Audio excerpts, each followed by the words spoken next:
지구를 버리고 화성에 가서 뭐 이렇게 잘 살자. 우주 개발, 우주 탐험이 얘기 나오고 있는데 슈퍼 리치들은 다 가겠다고 좀 설레버리잖아요. 근데 화성으로 가는 것이 합리적이고 타당하다고 생각하는 사람이 몇 명이나 있을까요? 일론 머스크가 화성에 가려고 하는 게 저는 오히려 꿈을 팔기 위해서 그런 것 같아요. 특히 사업가들은 그 미래의 꿈을 지금 파는 아주 냉정한 자본가 사업가라고 생각을 해요. 요즘에 이제 아무래도 우주 탐사라는 말이 굉장히 좀 의미가 변화된 것 같아요. 그러니까 예를 들어서 그전에는 우주 탐사, 우주 개발 그러면 먼 나라의 이야기.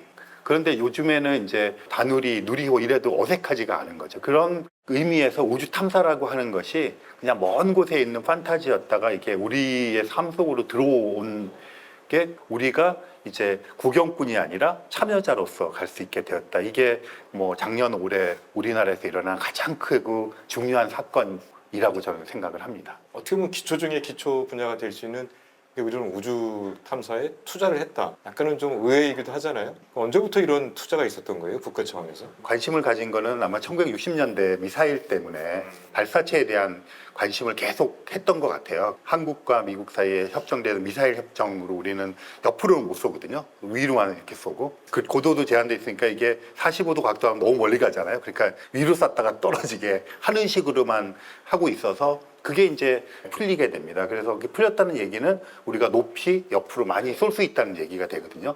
일단 고삐가 풀리니까 그동안 축적되었던 기술들이 나가는 그런 기술적인 것들과 또 이런 대외적인 것들의 족쇄가 풀어지는 면들이 있었고요. 그 꾸준히 하던 것들이 이제 좀 집결된 것 같아요, 우리나라는.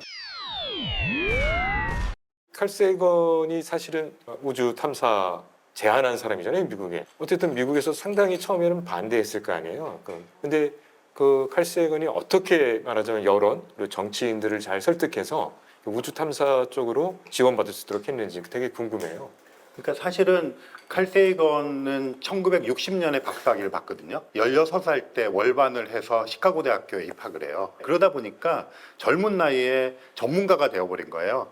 다른 전문가가 없잖아요. 그러니까 그런 시절이니까 이분이 박사학위를 받고 그 분야의 전문가가 없을 때 딱 자기가 했던 것들의 주도권을 잡고 갈 수 있는 거예요. 그러니까 자기의 생과 우주 탐사가 딱 맞물린 거예요. 아폴로 계획에도 설계자가 되고 기한자가 되고 메리너 탐사라 해서 그것 이제 화성 탐사도 하고 그러는데 모든 60년대, 70년대의 그런 우주 탐사에 큰 역할을 하게 되죠.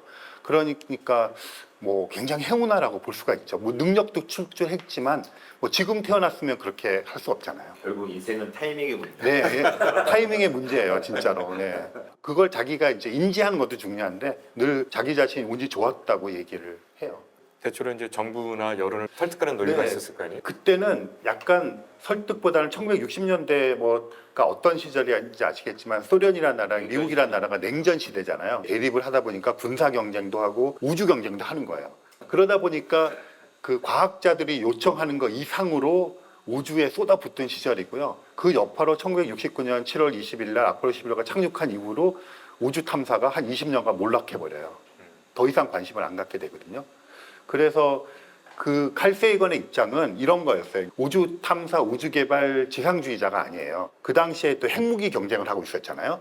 그러니까 핵무기 경쟁을 막 치솟다 보니까 나중에 안 되겠으니까 이제 핵미사일 감축 이런 협상도 하고 했을 때 칼 세이건이 우주 탐사를 하는 돈 재원에 대한 이야기를 해요. 핵무기 경쟁하는 것을 감축하고 그것을 우주로 평화롭게 쓰자. 그런 식의 이제 제안을 합니다. 그리고 우리가 우주에 가야 되는 이득은 많지만 우주 가기 전에 지구를 먼저 보살피자는 게 이 사람 생각이에요. 그러니까 여기다 투자해야 된다 이런 일방주의가 아니고요. 보통 과학자리라 그러면 이제 기술, 과학, 지상주의라고 생각하는데 그러니까 그런 균형을 잡고 있었던 사람이라서 지금도 우리에게 회자되고 있는 것 같아요. 또 이제 또 제일 중요한 게 요새는 우주 개발 논리를 이렇게 국민들한테 설득하기 위해서 하는 게 이제 결국 달에 가면 무슨 희귀 자원이 있다. 그래서 오늘 우리가 지구 차원에서 해결할 수 없는 그것이 우주에는 있으니까 마치 우리가 더 늦기 전에 우주 개발에 뛰어들어야 경제적 이익도 나중에 얻을 수 있다. 이런 식으로 얘기를 했는데 이게 타당한 논리인 건가요? 뭐 규손과 뭔가 이런 게 달에 있다고 얘기하고. 일단 과학자들은 그러니까 호기심이죠. 그러니까 해보려고 하는 거고, 엔지니어들은 자기가 만든 것을 올리고 싶은 욕망이 있는 거고, 정치가들은 깃발 꽂고 싶은 거고, 국민들은 뿌듯하고 싶기도 하고 재미 이런 거잖아요. 그러니까 이런 온갖 종류의 동상이몽의 욕망들이 있는데 그게 다 어느 수준 이상으로 맞아 떨어져야 이게 확 가는 거잖아요. 다 국가별로도 동상이몽이고, 그래서 우리는 사실은 그 종합적인 우주 개발, 우주 탐사 국가예요. 발사체 있죠, 탐사 그 탑재체 있죠, 그리고 운영 기술까지 다 있어요. 세계에서 7번째 그런 종합적인 우주 국가인데 사실은 뚜렷한 목표가 없어요. 우리는 군사 대국을 지향하지도 않죠. 미국처럼 인류 번영을 위해서 하는 것도 아니죠. 그 사상 고치도 아니죠. 경제적인 것도 뚜렷하지 않아요. 왜 하는지 몰라요. 그렇다고 사람들의 관심이 막 폭발적이지도 않아요. 그거 지금 즉석에서 하나 좀 붙여줘 봐요. 우리가 우주 개발을 왜 해야 되는지. 그래서 그야말로 우리는 융합적인 종합적인 국가인 것 같아요. 이번을 합친 함축해서. 모든 걸 다 합친. 네, 그래서 사실은 요즘에 얘기 나는 게 우리도 어떤 것을 명확하게 해야 된다 그러는데 되게 애매해요. 우리가 명확하게 하기가. 우리가 7번째 종합적인 우주 국가라 그러거든요. 그걸 좀 비교를 조금 해볼게요. 우리 세계 수준이랑. 그러면 7이란 소리잖아요. 발사체, 탑재체, 운영 기술을 다 종합적으로 가지고 있는 나라 중에 7번째인데 앞서 미국, 러시아, 일본, 중국, 인도, 유럽연합 다음이 우리예요. 엄청난 거잖아요.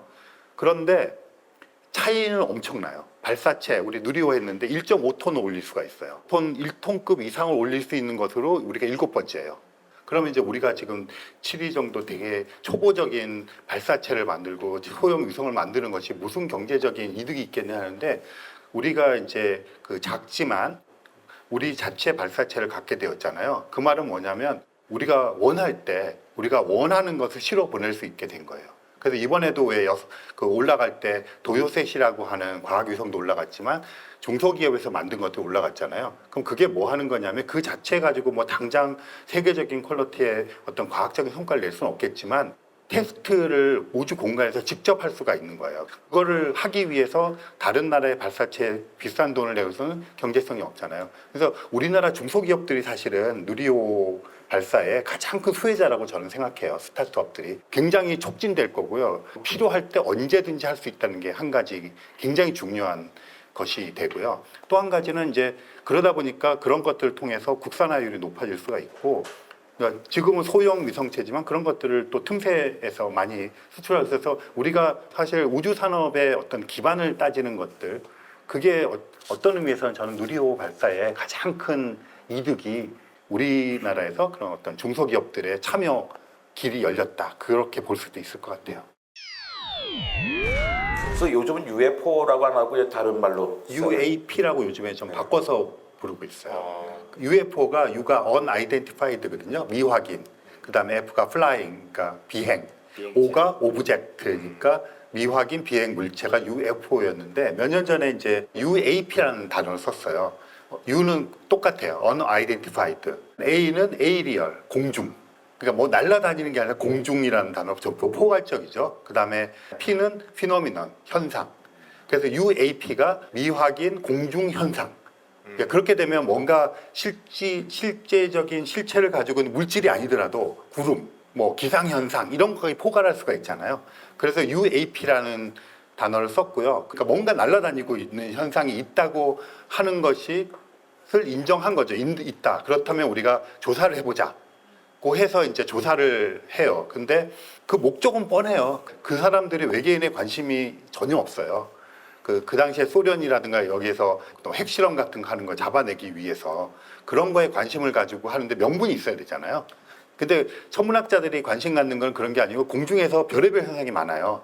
번개가 밑으로 치잖아요. 공중으로 치는 번개도 있고요. 우리가 모르는 공중에서의 현상이 되게 많거든요. 그런 걸 좀 알아보고 싶은 거죠. 그래서 UAP도 아까 말씀드린 것처럼 우주 탐사가 동상이몽의 그 욕망들의 집합체라면 그냥 UAP라는 거 해놓고 각자 하고 싶은 것만 하는 거죠. 근데 과연 누가 지금 화성으로 가는 것을, 지구를 버리고 가는 것이 합리적이고 타당하다고 생각하는 사람이 몇 명이나 있을까요? 지구상에 가장 척박한 곳 있잖아요. 뭐 남극 대륙, 뭐 사막 이런 곳들도 화성보다는 생명체에게 훨씬 더 좋아요, 살기가. 그 화성으로 간다고 할 때 지구를 포기하고 화성을 갈 정도 되면 그냥 멸종되는 그 순간까지도 아마 지구가 더 나은 환경일 거예요. 그러니까 그냥 판타지고 어떤 지향점일 수는 있는데, 예를 들어서 일론 머스크가 화성에 가려고 하는 게 거기 가서 어떤 화성 정착지를 만들어서 부를 축적하고 뭘 하고 싶어서 그럴까요? 저는 오히려 꿈을 팔기 위해서 그런 것 같아요. 과학자들은 호기심이라는 것으로 이야기를 하는 거고, 자본가들은 또 미래 개척, 뭐 경제 논리 얘기하는데, 그렇게 좀 이해를 하는 게 더 낫지 않을까. 근데 거기에 숨겨져 있는 또 한 학문이 있잖아요. 그 우주 생물학이라고 하는 게 있어요. 우주 생물학. 우주 생물학이라는 게 뭐냐면 우주에서 생명체를 연구하는 건데, 우리가 우주에 가서 생명체를 연구하지 못하잖아요. 이게 생명체가 어떻게 생겼을까를 고민을 하는 거예요. 근데 우주 생물학자들은 다 지구에서 연구한단 말이에요. 지구의 척박한 곳에서. 근데 왜 그 척박한 곳에 연구하냐면, 지금 우리의 사는 모습대로가 아니라 인류의 그 생명의 기원을 탐구하는 거죠. 그러니까 생명의 기원을 탐구하니까 제일 좋은 것은 우주 공간이에요. 하지만 그걸 갈 수 없으니까, 그렇다면 지구에서는 어떻게 처음 생겼을까, 이런 생각을 막 하는 거란 말이죠. 그러니까 우주 생물학자들이 화성에 가서 살겠다는 게 아니라 도대체 생명의 기원은 어떻게 왔을까, 어떻게 생명이 생겼을까를 고민하는 거죠. 근데 그런 것을 하려면, 당장 그걸만 하려면 누가 돈 줄 일이 없으니 일단 우주 개척이라든지 여러 가지들을 같이 엮어서 거기서 붙여 나가는 거죠. 제가 느끼기에 칼 세이건은 그냥 천체 물리학자라기보다는 우주 생물학자의 창시자가 아닐까라는 생각도 하거든요. 아주 좋은 전략으로 그 길을 시작하신 거예요. 그러니까 지금 우리나라도 마찬가지로 이제 뭐 달에도 간다고 하는 거 있잖아요. 이제 우주 생물학이라는 분야도 이제 한국에서 직접 해볼 수 있는 일이 돼가고 있는 거라고 생각합니다.